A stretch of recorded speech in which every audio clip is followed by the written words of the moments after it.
What's up, everybody? This is Josh Wilson here today with TinkTink.org interviews. Here with Mr. Matt Mogk, the head of the Zombie Research Society. How are you doing today, sir? Doing great. Thanks for having me. No problem. All right. So first off, you were a member of the French Foreign Legion, and last time I checked, one of the qualifications was being a badass. So how did you how'd you get involved with zombies, and how was like the French Foreign Legion help you prepare for all this and whatnot? Yeah. Well, I guess looking back, they're kind of connected, but at the time, I didn't see any connection at all. But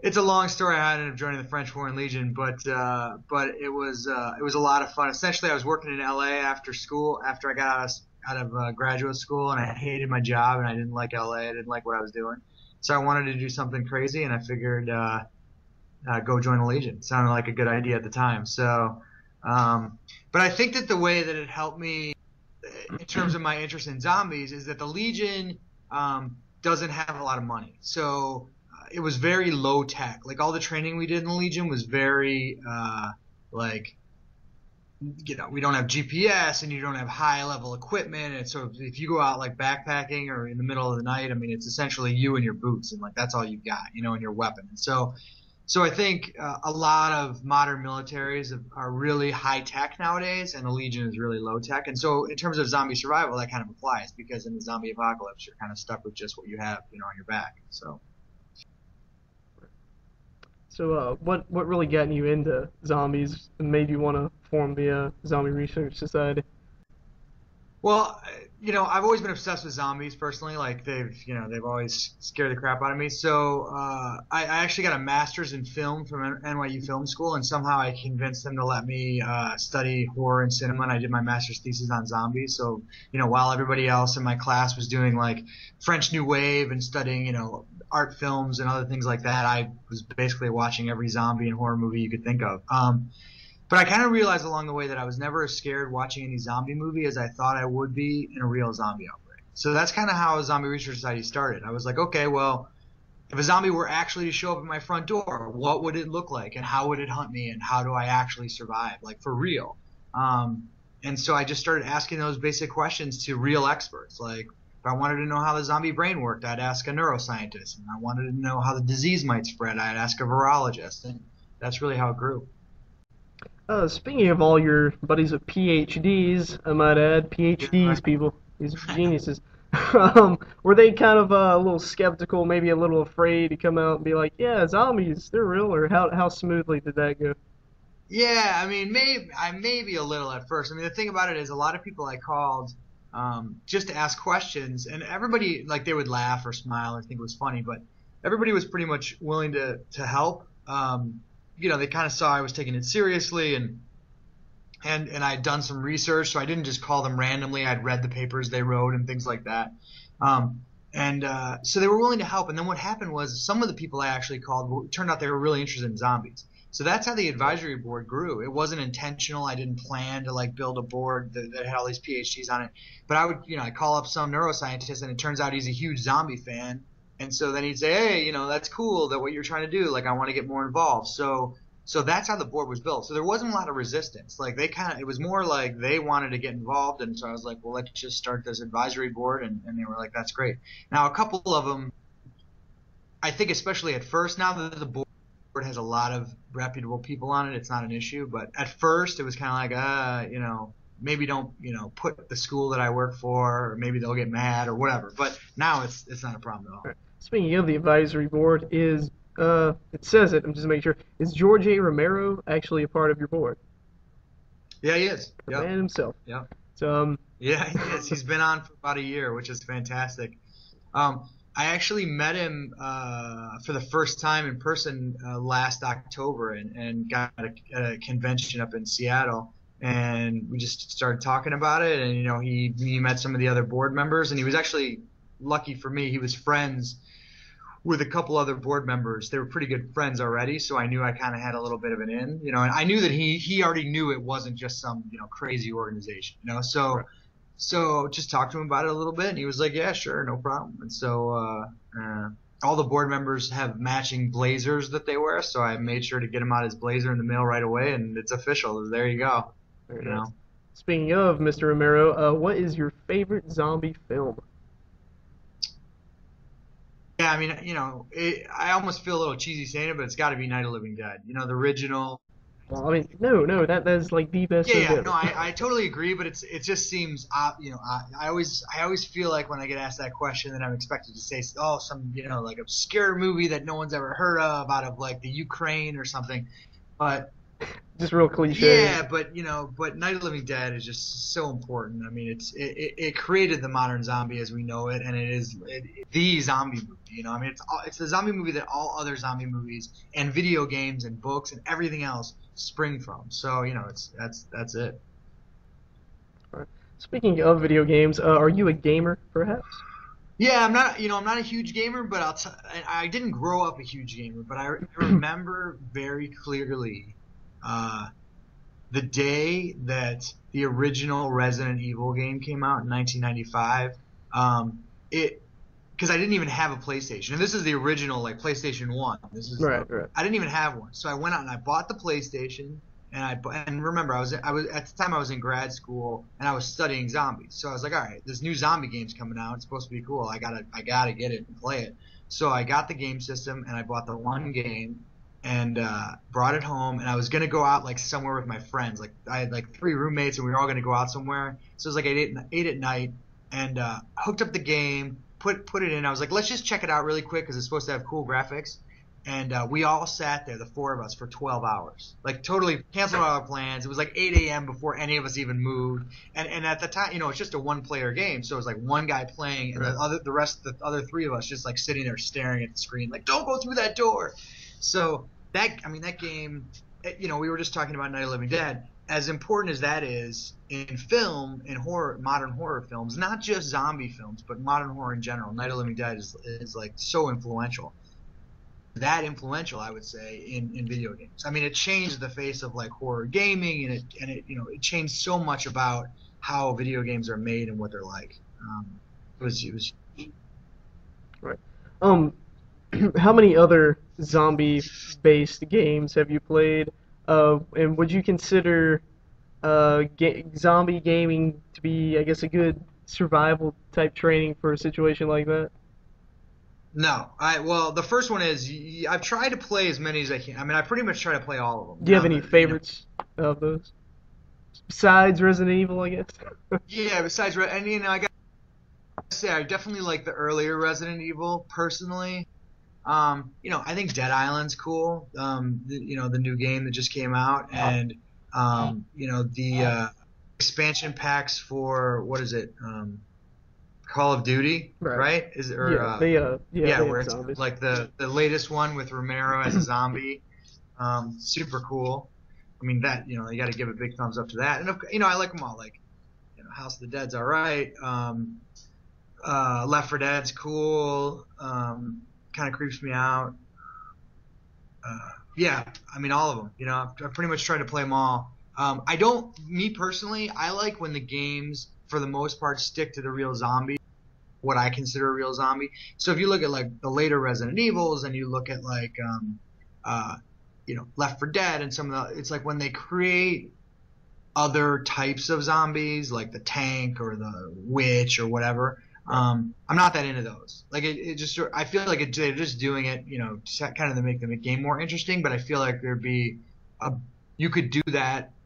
They're kind of giving up on the zombie. Like, oh, let's make up other types of fake zombies because our zombies aren't scary enough or good enough or whatever. And I feel like there'd be a better way to handle it. Now, I don't think it's a good. They're not good for survival at all. In any way, any of the games, they're not good for survival. I mean, for one simple reason, the last thing you want to do in a real zombie outbreak is actually fight zombies. Like, you need to avoid fighting zombies like your life depends on it. And every video game, the intent, the point is to kill a lot of Get 'em. zombies. So, All right. yeah, so it doesn't make a lot of sense. There is a video game company called Undead Labs in Seattle that's created by a bunch of veteran game makers that got together, and they've been working for a couple years now on creating an actual zombie survival game. They partner with Microsoft, That's where they get their funding, and they're working on creating this actual zombie survival game that is, literally like mimics what it would be like to survive a zombie outbreak. So it's not like, oh, you get points for killing zombies and and you hunt around and find ammunition and kill a bunch of zombies. It's not like that at all. It's much more like your goal is to build a life in this world that is like ravaged by zombies, so you have to avoid other house of humans and you have to avoid the zombies and you have to stay low and not make a lot of noise and and actually try to like find food and survive. So I mean I haven't seen it or played it. I mean it's not in a testing phase yet, but if they can do it, I think that'd be really cool. Would it? Do they have a name yet for it? Any working title?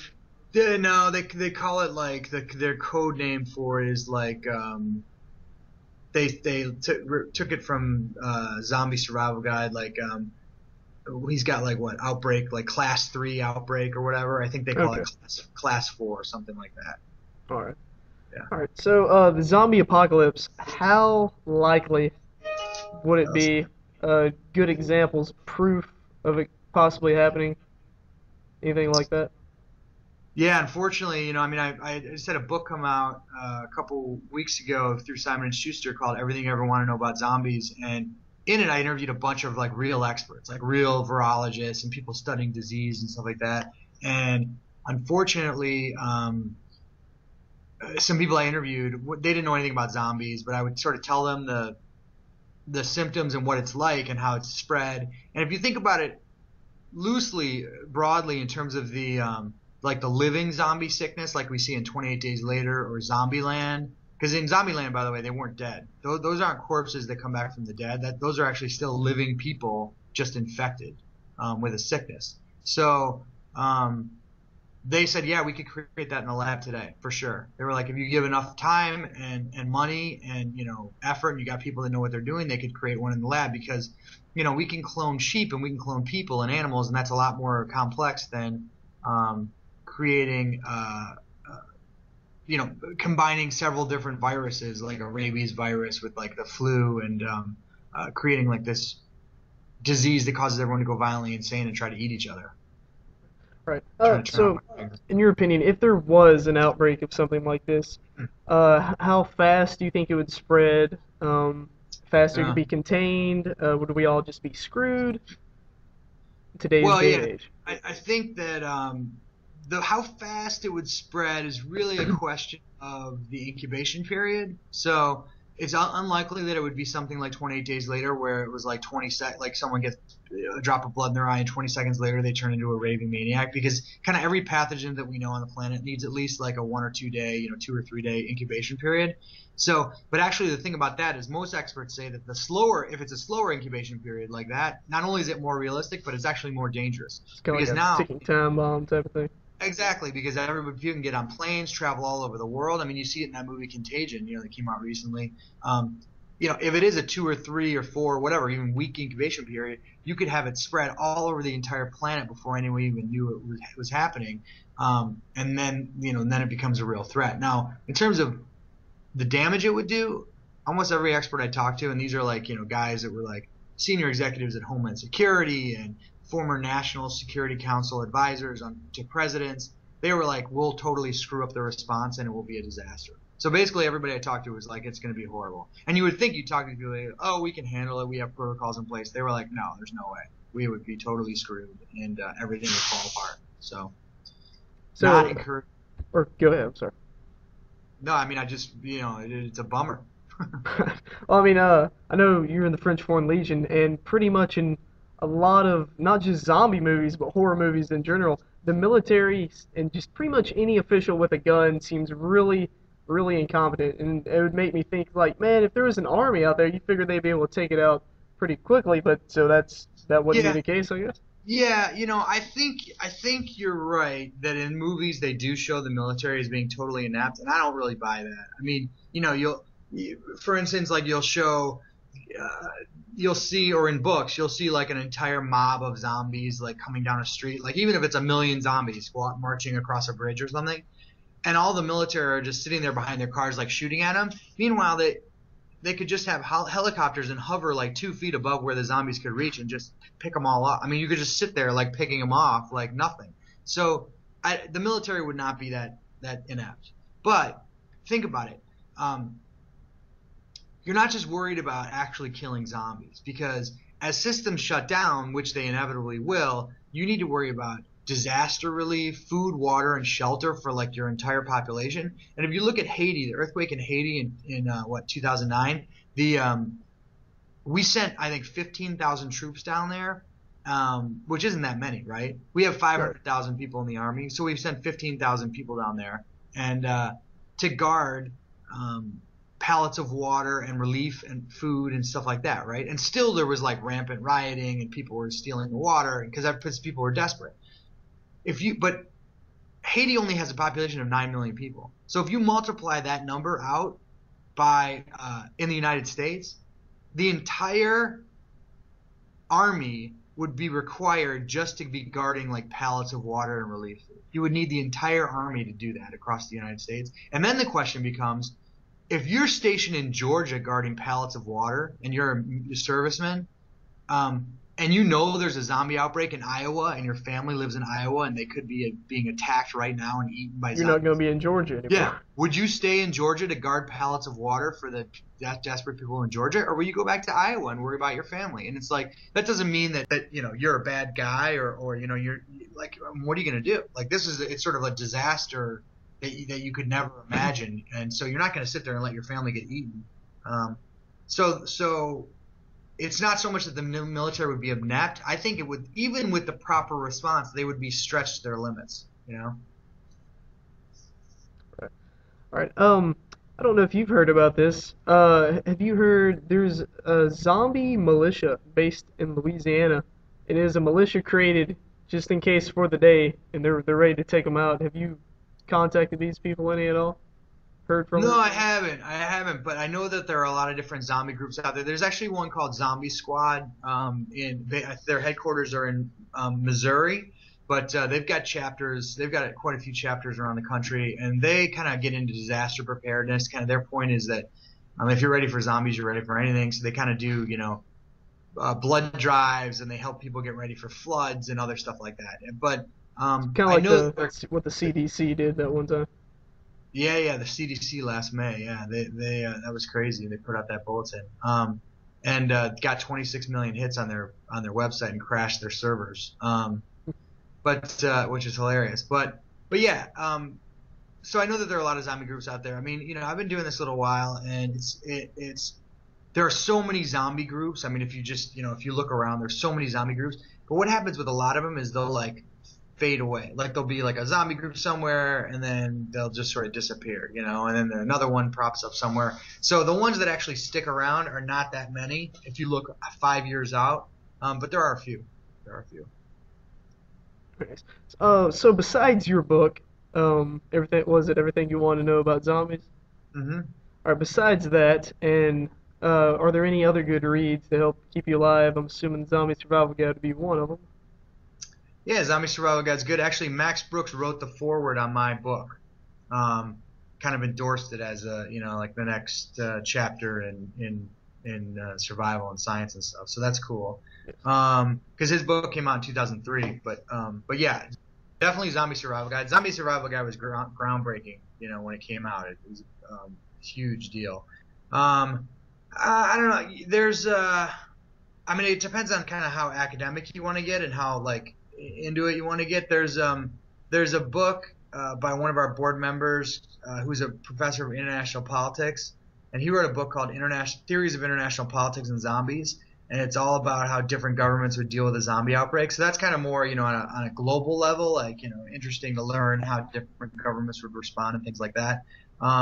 If you're a little kid, or a little kid, I've actually got Your a other zombie book? children's right, that teaches kids how to recognize a zombie outbreak called "That's Not Your Mommy Anymore." But I think in terms of Zombie Survival Guide, there are a lot of other copycat survival guides out there, like a ton, and I would pretty much across the board. I mean, there are some exceptions, but I would pretty much discount all of them across the board. I think that you need to read, anyone should read Zombie Survival Guide, and so I think you're right on the money there. All right. So, would you like to say anything to the fans out there and I guess the non-believers? Fans, well, the first thing I thought was non-believers. I would say good luck. Yes. Well, there we go with that. Yeah, right. Good luck with that.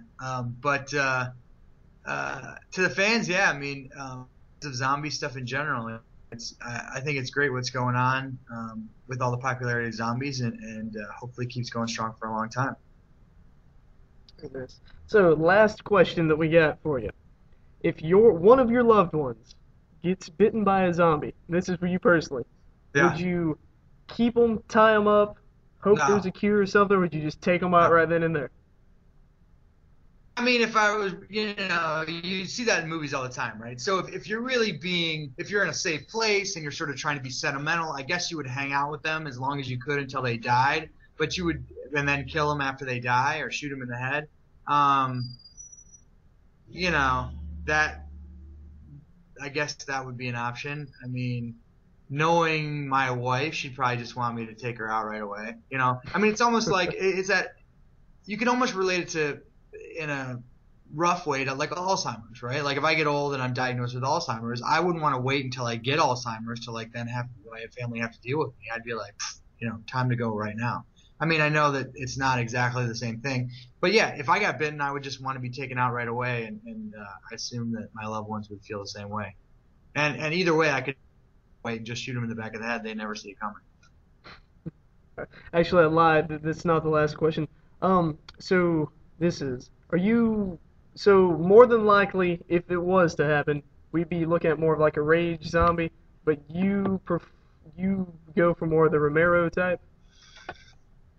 I mean, Believe? no, I kind of like them all. I kind of like them all. I mean, I think for fiction, well, I think for survival strategy, I generally build my strategy around the undead zombie because I think it's more dangerous than the living zombie, and I sort of try to build the strategy around the greatest possible threat. Because a living zombie can die of dehydration, can die of starvation, can be killed. Anything no person can. Yeah, exactly. Just like they're a person. So an undead zombie is a lot more difficult to kill. So I kind of build my strategies around the undead zombie with the notion that it would work for any lesser form of zombie. Right. Uh, in terms of probably fiction and things like that and movies, I don't really have too much of a preference. I mean, I think like when you see something like Zombieland where it blurs the line, I mean, you can hardly even tell if they're alive or dead, and they don't even really focus on it. It's like, what's the difference at this point, What I always say when people like zombie purists are like, well, those aren't zombies, and 20 Days Later isn't a zombie movie, and Zombieland isn't a zombie movie. What I say is, um, I mean, technically, I think they're right, but like, if like like an undead beast, is trying to break down my front door to eat me, and to turn me into one of it, I'm not really interested in having an academic argument about whether or not it's really a zombie or not really a zombie. You know what I mean? Like, if it gets through the front door, it's gonna chew my leg off exactly the same way. So, like, to me, it's essentially the same thing. Yes. All right. Well, be sure to go to our site, tinktink.org, for all of your gaming needs. Thanks to Matt Moak for talking with us today. And be sure to check out the Zombie Research Society at his website, zombieresearch.org. I'm Josh Wilson. This has been tinktink.org interviews, and thanks for watching. Yeah, I had a great time. Thanks a lot.